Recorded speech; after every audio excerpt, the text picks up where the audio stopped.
dhe si vjet rreth 10 milion euro fitim. Kjo do të thotë që për këto 3 vite, Telekomi i Kosovës ka performancë shumë pozitive financiare me rreth 25 milion euro fitim gjithsej.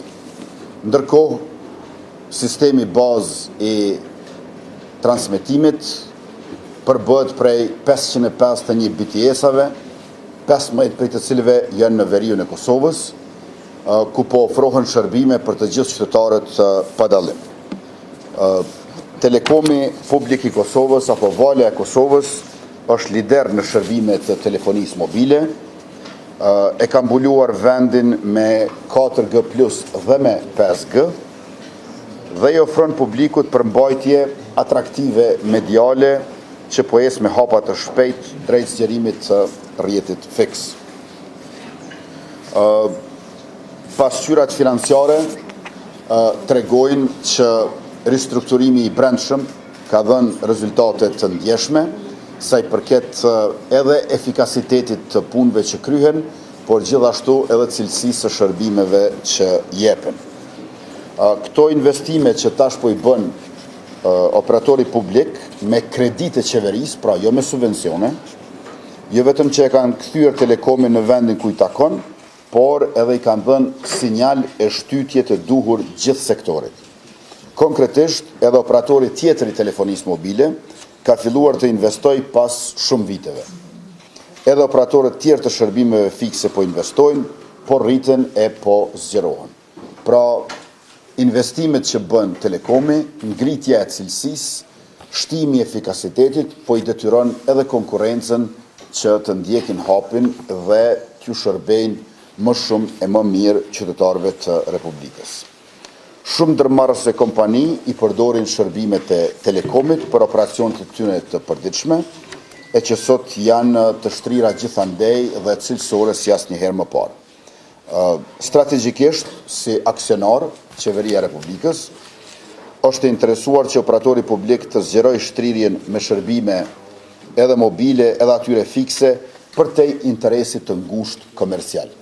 Pra, ne jemi këtu bashkë të shtetit për qytetaren, andaj shërbimi publik është në qendër të asaj çfarë mendojmë e planifikojmë, por edhe që veprojmë e zbatojmë.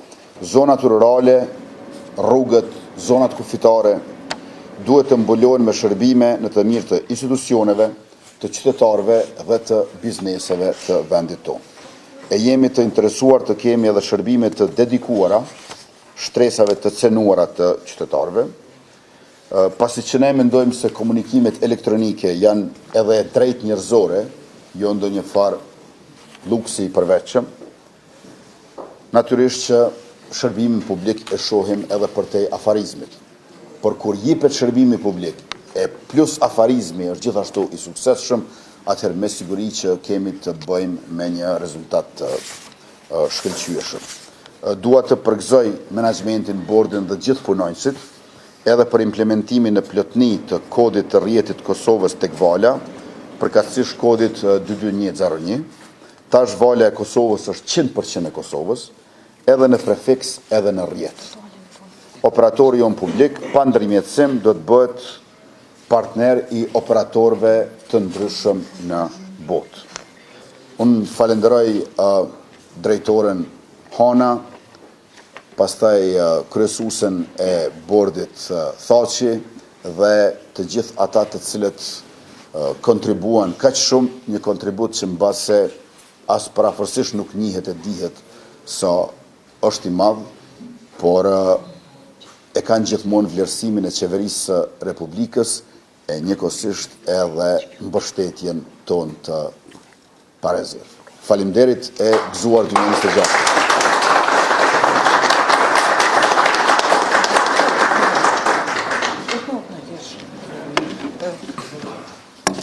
Atëherë, unë veç dua të shtoj një fakt që t'i vendosim pak gjërat në perspektivë. Telekomi i Kosovës, para qeverisës tonë, ka pas rreth 150 milion euro të akumuluara humbje. Ndërsa në 3 vitet e fundit, më pak se 3 vitet e fundit, tashmë deri në tremujorin e tret të këtij viti, veç i ka të akumuluara 21 milion euro fitim, ndërsa deri në fund të vitit pritet që të ketë së paku 25 milion euro fitim. Kjo ka qenë pak e besueshme ose as pak e besueshme për shumë njerëz, edhe unë jam shumë krenare edhe e lumtur me gjithë punën që e ka bërë Telekomi i Kosovës. Gjëja e dytë që dua të cek në opinionin publik shpesh qarkullojnë në diskursin publik shpesh ka kritika ose dilema për suksesin e Telekomit, duke thënë se suksesi është fal përkrajes së qeverisë. E këtu janë dy gjëra shumë të rëndësishme për të cekur. E para që kredia nuk është subvencion. Dhe edhe në pasqyra financiare, kush pak i një pasqyrat financiare, e den që kredia nuk reflektohet si e hyrë dhe nuk po vjen ky fitim nga kredia. Sigurisht që kredia nga qeveria mundson që të bëhen investime të cilat pastaj kthehen në të hyra, mirë po nuk është fitimi rezultat i kredis. Dhe gjëja e dytë që dua ta cek është që përkraja e qeverisë, në çfarëdo forme qoftë ajo, po veçanërisht me kredi, nuk mund të konsiderohet si diçka prej të cilës duhet të frigohemi dhe për çka duhet të mbërohemi e të justifikohemi. Në të ardhmen jo shumë të largët, deri para 2-3 vitesh, ju nuk keni mundur ta bëni një thirrje me valën shpesh, edhe veç fal punës shumë të madhe e vetë mohuese të inxhinierëve ka funksionuar rjeti aq sa ka funksionuar. Dhe kjo nuk ka qenë rastësishme, ka qenë rezultati ndërhyrjeve direkte politike të cilat kanë çuar në humbje të mëdha, në mungesë të investimeve dhe madje edhe kontrata të dëmshme. Veç kontrata me Z-Mobile ka kushtuar Telekomit 62 milion euro. Pra, veç në arbitrazh 62 milion euro, në fitime të humbura edhe rreth 100 milion. Do të thotë, pse ne e përkrahim Telekomin, që është pronë e Republikës Kosovës, që është e popullit të Kosovës, për ta nxjerrë nga humnera në të cilën Telekomi ka ardhur jo vetë, po me ndërhyrje politike në të kaluarën, nuk është diçka për të cilën duhet të kemi dilema morale si shoqëri edhe si qeveri. Me këtë rast, dua të falenderoj edhe një herë të gjithë që kanë punuar në Telekom për gjatë këtyre viteve, dhe jo vetëm për krejt këto investime, krejt këto fitime, se tash është lehtë të flitet ex post.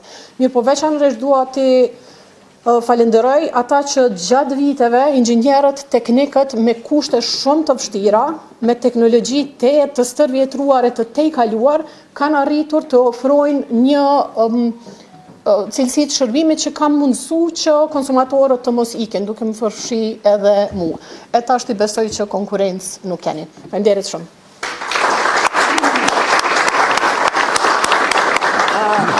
Na veç kemi pas për gazetar mbyllje të vitit, kështu që nuk i kisha zgjat, jemi, do me thonë, ju kisha dëshiru krejtve një vit të mbar, sukseses shumë, nuk po flasim për sfida, punën e kemi detyr, obligim, përgjegjësi, kështu që gjithçka jemi në rregull, po më duket i mbullut informuar. Ju falenderojmë shumë për mbështetjen, për kuptimin, ministre.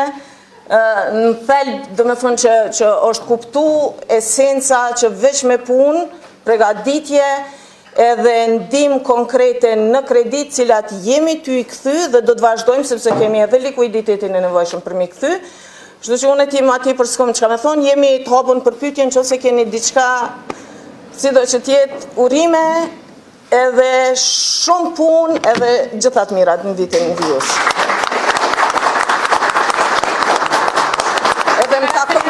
Nështë me thonë që nuk janë veç inxhinjera, ti kemi krejt me shitja, me logjistika, me departamentin ligjor, me çështjet e korporatës, me këtë gjë nuk është e mundun pa qenë krejt involvum. Kështu që falenderit për krejt. Falenderit edhe mediave për mbulimin, do me thonë që e kanë bo. Më falë se... Veç da thani mi përshëndet. Në emër të bordit Telekomit Kosovës, që përshëndes gjithve, përshëndes kryeministrin që për vizitën e sotme, ministrën, nuk gjej fjalë si me u shpreh edhe me i lavdru stafin e Telekomit. Ne kur kemi ardhur si bord, unë kam pas fatin me qenë edhe në bordin e kalum, dhe ma në vitin 2021, e kemi gjetë Telekomin në një gjendje shumë të rëndë, e kemi gjetë me 14 departamente, tash me strukturë të re, Telekomi funksionon perfekt me 4 departamente. Është dashtë gjdo kontrot, gjdo dokument me shfletu faqe mas faqe, me orë tëna të punu. E falenderoj menaxhmentin që krejt ato që me thënë instruksionet të bordit, po edhe ato krejt që kanë ditë e kanë realizu. Kështu që me metet që ne të vazhdojmë edhe më tutje me këto rezultate. Në sfid janë 2 mundësi, kështu që çdo sfid që na paraqitet na jemi të gatshëm. Ju falenderoj shumë edhe juve si media që na keni përcjell. Ka një herë na keni nimu, ka një herë s'na keni nimu. Kështu që Besojmë të në animoni me të ardhmën, se Valja është e juja, është e Kosovës, është e nuk po du me në animu, veç po du me paraqit gjendën real. Faleminderit shumë. Të paraqit gjendën reale nëse ka pyetje diçka për gazetarëve, edhe atëherë Fadel. Atëherë prezentosh edhe Përshëndetje, jam Drita, gazetare nga Ekonomia Online. Pyetjen e kam për kryeministrin Kurti me çështje të gjatë me katëndurët e sektorit publik. Juve se keni premtuar pagën e 13 për sektorin publik, dhe juve se keni potencuar që tashmë kuvendi dhe konstituimi i tij është inekzistent. Ku do të vete premtimi, a mund të realizu dhe kur? Për të gjithë punëtorët e administratës publike, me ligjin e buxhetit për vitin 2026, të cilin ne e kaluam një herë në mbledhjet e qeverisë në 31 tetor si vjet, por të cilën tash në legislaturën e 10, kur të konstituohet kuvendi, do ta kalojmë në 2 lexime, kam thënë që në këtë ligj të buxhetit parashihet paga 13, kush punon 12 muaj në administratën shtetërore i ka 13 paga, por paga e 13 nuk merret në fund të vitit, në dhjetorin e vitit 2026, por në vitin që nis nesër do të merret në fillim të vitit, pra varësisht kur konstituohet kuvendi dhe sa shpejt e formojmë qeverinë, por në mbledhjen e parë, përveç me vendimin për ligjin për buxhetin 2026, gjithashtu ta kemi edhe vendimin që këtë pagën e 13 e jep në fillim të vitit. Do të kemi edhe 3 të tjera, por letë mos e përsëris veten nga fushata para zgjedhjeve, sepse ato përfunduan të dielën. Faleminderit shumë, e gëzuar që vetëm